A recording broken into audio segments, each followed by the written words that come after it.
Another opportunity taken this time, and it's Pfeiffer for Ellie Anderson. What a great moment for her.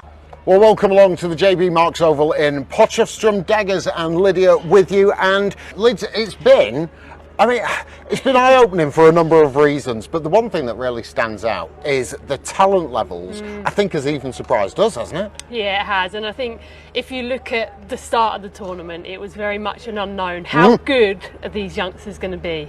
You look at the individual stories, not just of the players, but the countries themselves. Rwanda, clearly one of the sort of feel-good stories of the tournament. And yeah, I think we'll look back on this tournament, the players will look back on this tournament, and you'll think, wow, what a start for this sort of event to be happening and moving forwards on a more regular basis. And that's been the thing, hasn't it? The countries that we're not seeing, that are not regular attendees at ICC events. So you've got Indonesia, the USA, Rwanda, and these countries, and the sort of joyous nature of their cricket, even though sometimes it hasn't gone well for them, it's still the way they're playing the game. There is genuine talent there, and it's just been an amazing experience to see these players develop and grow before our very eyes. Yeah, and I mean, I was lucky enough to work with some of the teams, Ireland and England, and especially with Ireland, you look at their development, and over a very short space of time, they have got better every single game.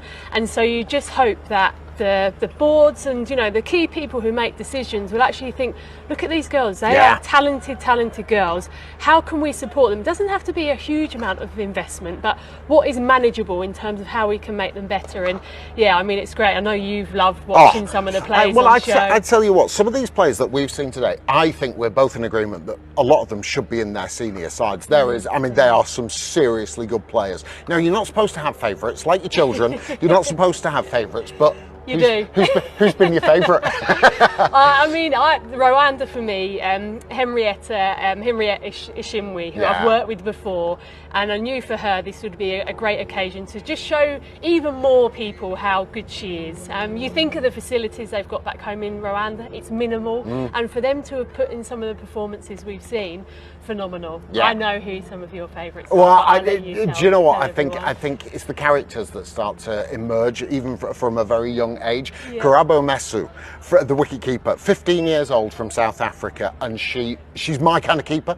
She doesn't shut up. She's always chatting and just having little chirps behind the stumps. And I think at that age, that's a big call. I think there's so much of this tournament that you can see them grow, the young players, both with the bat and ball, but also being interviewed or chatting to us or whatever it may be. It has been a real eye-opener for both of us, I think. Can't wait to see who's going to win the tournament overall.